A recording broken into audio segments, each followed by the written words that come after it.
How have you been, and what's lighting up your phone these days, Dregs? As we're kind of into that. Some teams are around 10% of the way in. It's not a lot, but it ain't nothing anymore. We've got 1 out of 10 is gone now. So you guys will find this amusing, but I got a call this morning from one of the people I deal fairly closely with around the Edmonton Oilers, who are kind of cheering for the Boston Bruins tomorrow night because the Maple Leafs are in this sudden funk, right? They get slapped around by Columbus, and they get beat last night by the St. Louis Blues in Toronto. So that's taking some heat off, some Canadian heat off oil country. Not feeling it internally in Edmonton, but at least the national focus isn't fixated on what the Oilers aren't doing. Now it's shifted here to the center of the universe in Toronto. Yeah. Okay. So let's go there. Skinner has had slower starts. The team's had slower starts. Last year's a perfect example. I don't think you want to count on a 17-game winning streak to bail you out every year. Clearly, we get that. Yeah. But there are some troubling things that are more than just in a slow start. Like, we understand they're going to score more. They're not going to have a bottom 10 power play. They are going to get better goaltending. Those things are all going to change. But they're still missing a top 4 defenseman. Victor Arvidsson's shot rate is way down and has looked rather ineffective. And for a group that got rid of 3 of their younger players that were getting better, all of a sudden, most of this team is guys in their 30s that you'd expect diminishing returns because they're in their 30s. How much concern about the augmentation of the roster is there?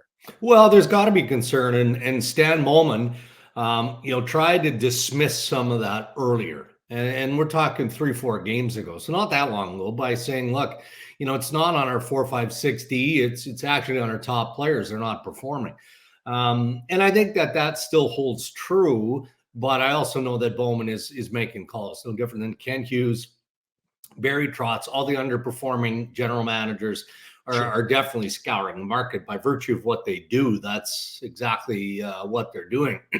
But, people are throwing they're throwing anchors, not life preservers right now. And the truth is, like every other club in the league, even teams that are doing well, like Calgary and Winnipeg is blistering right now, but they're also trying to figure out what they have. So there's a heightened level of urgency with the teams that aren't getting it done. But when you drill down on Edmonton, I do think that they're going to have to address that blue line. Yeah. Aside from the obvious fact, the one thing about the Oilers blue line now that seems to be exposed is it's undersized. Like they're going to have to add something with some significance back there, and that's problematic. I agree with you in your assessment of Arvidsson, and that surprises. There's 2 things, 2 guys that stand out for me up front. The fact Zach Hyman doesn't have any points or goals at this stage blows my mind. I mean, you're talking about a 50-plus goal scorer here. He still seems to be trying to do all the right things. So is it puck luck? What is it? But it does feel like that'll level off. I thought Victor Arvidsson was going to be a great fit in Edmonton. I thought he'd slide into that top 6. He's a line driver, an energy guy, and it just hasn't worked there. So you combine all of that, shoddy defense, ineffective defense, goaltending that's inconsistent, and offense that has to be driven by the top guys, and not everybody's hands-on yet. And that puts the Oilers in the place that they're in right now. What happened to Toronto last night? Because they got beaten the second half of a back-to-back, but it was after a victory. They had, I thought, a pretty decent start not long ago. But while Thursday Night Football in the game we were watching and the post-game show we did was happening, apparently William Nylander and Austin Matthews didn't win over many doubters last night. Well, you know what? It's the old Jekyll and Hyde that has plagued the Toronto Maple Leafs for a number of years. And I like the way that Craig Berube coaches, and I do think that they're going to find it. It looked like they had it up until 2 games ago. And, look, we do the regional games for the Maple Leafs, and we did a pregame show on Tuesday going into that Columbus game that now in hindsight, I mean, I'm going to lose sleep over that pregame show. Really? Why? Because we sang Kumbaya for 30 minutes. This team is great. Look at this. They're playing the right way. They're in on the forecheck. Austin Matthews, the captain, wants to play this level of physicality, and everybody's following them. Their goaltending is in check. All of these great things. Yeah. And then it didn't happen in Columbus. To a man, they didn't show up. And so the takeaway for me from that game, last night aside, was So they humbled the Tampa Bay Lightning. They chased Andrei Vasilevsky from the net on Monday in the second period, and they looked really, really good. So Tampa Bay comes out of that game. Well, they didn't play well against the Leafs, probably a bit embarrassed. They go into New Jersey on Tuesday, a real good New Jersey Devils team, and they beat them. They just said, you know what, good teams do that. That's what good teams do. And Toronto instead lays an egg in Columbus like that. You know, and when you look at the end of the year, fellas, you know, a game like this in October may not mean a whole heck of a lot against Columbus and then last night against St. Louis. How do you win divisions? How does Tampa Bay and Florida challenge for that top spot in the division? They don't piss away the games in October that you're going to need to have in April. And I think that's going to be the upsell and the challenge for Craig Berube. And I like the way he approached it last night. Again, I don't know how closely you guys watched. Austin Matthews has developed into a pretty good defensive center. Yep. He is. He's pretty solid. He was awful last night. You know, he and Tanev had a miscommunication on the penalty kill. That leads to a power play goal. Dylan Holloway, former Oiler, was all alone in front. He scores. And then the Texier goal to make it 3-1 after Toronto had breathed a little bit of life into their game. Oliver Ekman-Larsson scores.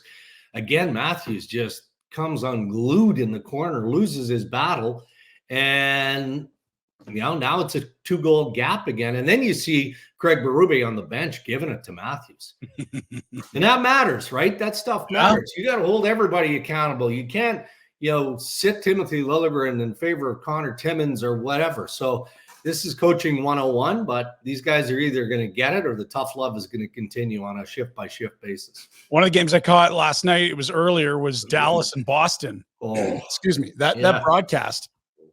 The Bruins guys, there's concern. The underlying numbers aren't great. Swayman's been very good. They're getting outchanced a ton. And I think we've sort of fallen into this, the Bruins are always good. We've counted them out before. Of course, they'll be good, but it's not been a good start. I believe they're the most penalized team in the league. They're trying to play Zadorov in the top pair. He had a minor in 7 straight games to start the year. Like, where are they at? Yeah. Zadorov hasn't looked good in Boston. Let's just be honest. And I think we're seeing, and look, you know, again, we always preface everything at this stage of the regular season. It's early. He'll find his way, and he's far from alone. But going into the year, I looked at what Don Sweeney did and the overall look of that Bruins defense, and I thought they were going to be formidable, maybe arguably the best in the league. I mean, we talked about the size that the Oilers are hoping to add on defense. Well, Boston has that and then some. Then you go back to earlier in the week, and you had the exchange with Jim Montgomery and Brad Marchand on the bench. Yesterday, Marchand comes out, which I love, by the way. Veteran guy, he's been there and done that. And he's like, come on, people. Like, really? We're grown men here.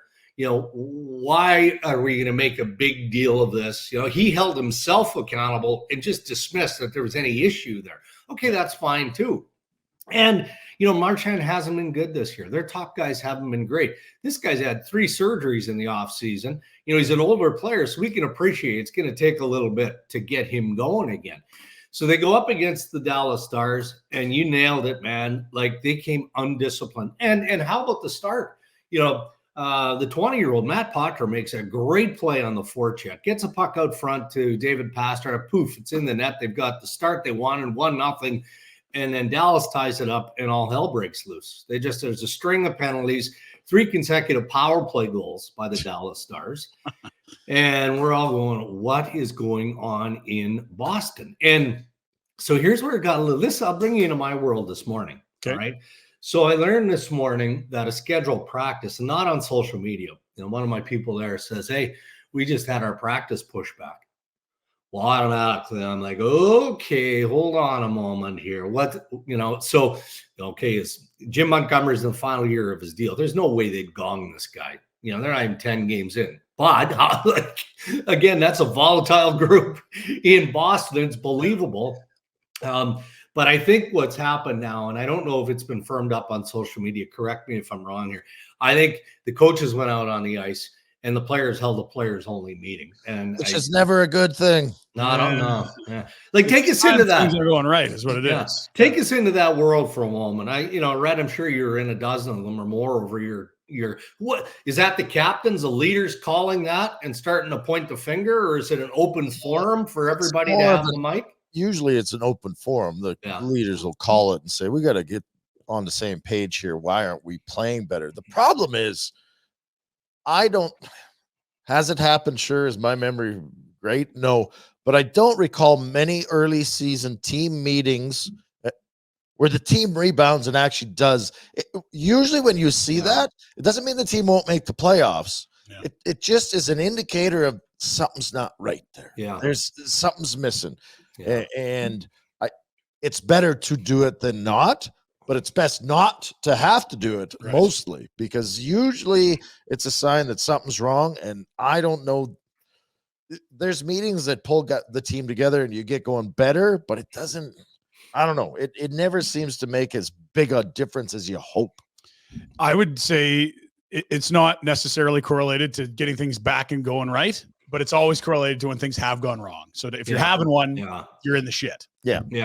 I mean, it's a hot spot now for all the wrong reasons, right? And maybe Nashville feels a little bit like that. They got that win at least, yeah. But and look, I mean, both general managers tried to be aggressive. Certainly, Barry Trotz was aggressive, like you said last week, Rhett. Maybe a little, too much too soon. But in Boston, all of the areas of concern, I think that Don Sweeney addressed. They needed more experience in center ice. They bring in Lindholm. They've got Tyler Johnson, who's just twisting in the wind there. He's not even in the lineup, right? They can't afford to have him in the lineup. So he's being patient. They need him to be patient. But in the meantime, we know that ownership group. We know how hands-on Cam Neely is. I think patience is wearing thin. Yeah, I'm just sorry. I don't want to berate on a coach this early on in the year, and a really good coach, but I thought I remembered over the last couple of years where Campbell on the bench during the playoffs basically flipped his lid, which is not always the end of the world, except I thought the reaction from the guys was like, oh, God. Sorry, which in Boston? In Boston. So, Jim Montgomery. Oh, sorry, yes. Yeah. And because Bruce Cassidy before was that, and then Jim was supposed to be, this is the easygoing, everyone loves him guy, but he's already yelling at his guys. I mean, it's just all of it points to friction, I guess. Is that fair? Yeah, I mean, it does. But I'm not also calling out Brad Marchand for explaining it the way he did. I mean, there's a real well-seasoned, NHL player who's been there, done that. He's seen it all. He just doesn't want to make it a bigger deal than it was. He felt like he made a bad play. He was held accountable. Everybody move on. The problem is they didn't move on as a group. They find a way to stay in that game, against Dallas. We're probably not even having this conversation. Right? If they squeak out a point, or better yet, a win, that Dallas team is loaded for bear, as we know. But now they're must watch. And I mean, tomorrow, they play the Leafs. They host the Leafs in Boston. I mean, it's a can't lose environment for a hockey insider, because there's always something juicy in that. Always, man. Like if Boston loses on home ice to the Leafs, well, then that's a developing story. If Toronto loses their third straight and they get manhandled by the grumpy Bruins, well, that's a big story in the Big Smoke. So what's must watch TV. It's funny how it works. Anytime the Leafs seem to be at some inflection point or at a pivotal moment or pressure's the highest, it's Boston. Seems to be. Just, for whatever reason, Boston's always there at these crucial moments. No players only meetings. Maybe I missed it, and I haven't seen the coach yell at the players in Winnipeg. So that must be okay. Yeah, I actually did see Scott Arniel. Was it the Pittsburgh game? I can't remember. 3-4 games ago, where he didn't lose it per se, but he started to give it to the boys on the bench. And at the time, I think it was because that was the comeback game, right? I think Pittsburgh jumped out to the 2-0 lead, and then Winnipeg clawed back. So they're an interesting study. I mean, they're not as good as their record indicates. I mean, come on, you can't be undefeated. Yeah, I mean, but they're good. They're good. And what makes them dangerous, aside from the obvious, and that's, Vezina winning goaltender, we've talked about Hellebuck many, many times. But there's a connection with everybody there, top to bottom. Yeah. They've really gelled and come together as a team. It would have been easy to present the storylines going into the season. You look up the middle of the ice and you see some great things in Scheifele, and you see Adam Lowry as, I don't know, second, third line center. It depends how he matches up game in and game out. But then, Nemestikov jumps off the sheet and you're like, okay, if he's your number 2, is that another area? Is Sheldayoff going to have to go out and find another Sean Monahan, something like that? And to be fair, he didn't really help much in that series. They got stomped. No. Colorado. Yeah. They didn't touch the puck. Yeah. No. Like Colorado was sort of like speed limits up here, and that's not really Sean Monahan's game. And honestly, guys, that's what nags Winnipeg, and that's what's going to hold them back for maybe the rest of the regular season, is that series. It's great to be this good out of the gate, and everybody can say that. Doesn't matter who you are. I mean, you run into lightning in a bottle in any 7-game series, and some real good teams get dispatched early, but Winnipeg can't be that. So we'll see how it plays out. But all of the negative storylines and the wrinkles have kind of been ironed out. Like even Cole Perfetti, right? Like there was a bit of there was some animosity there, and that negotiation was a bit more trying than probably both sides were hoping. Cole misses a chunk of training camp and whatnot, and then he comes in and he's been a point producer. He's been very, very good. So is it sustainable? That's the question that you have to ask the Winnipeg Jets.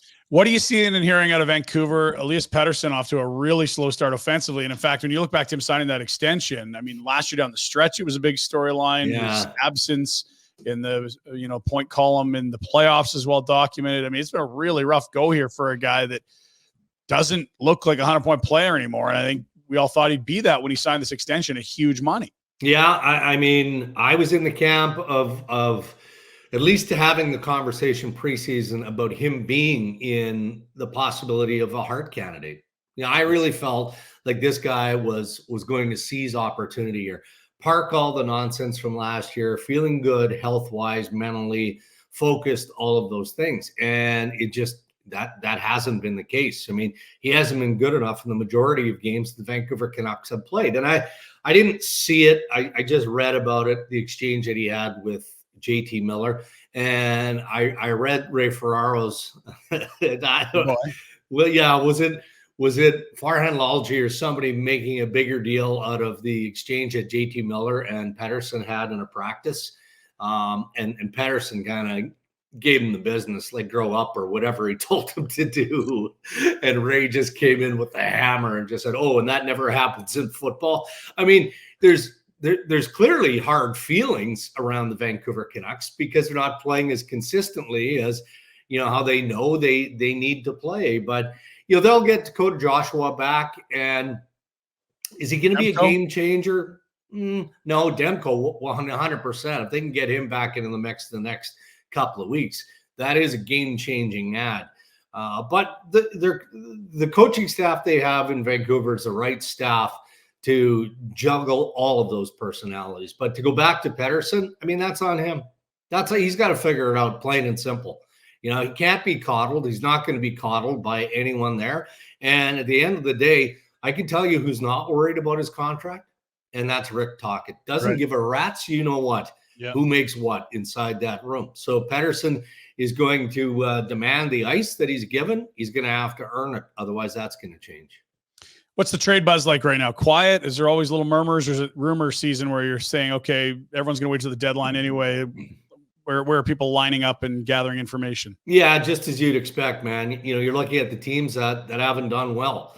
Barry Trotz didn't think that he'd be scouring the earth looking for help, especially at center ice, but here he is. Edmonton for sure making some calls, nothing front burner. Likewise with Ken Hughes and the Montreal Canadiens, and dip down further down the list from there. Montreal, we haven't talked about. That one's curious to me too, because that market can get hostile in a hurry, like any other Canadian market. But you can only preach patience so long. Right. And then enough is enough. And that's where the Montreal Canadiens fan base is. They didn't think that they were going to be a playoff contending team, but they didn't think they were going to be this either. And you know what? Yeah, they've endured some tough times. You lose Laine right out of the gate, but they didn't have Patrick Laine last year when the fan base expected this team to be better just naturally, right? Kirby Dach is healthy, hasn't been effective. Nick Suzuki, hit or miss. I mean, Caulfield is their most consistent offensive performer, but they need way more than what they're getting up front.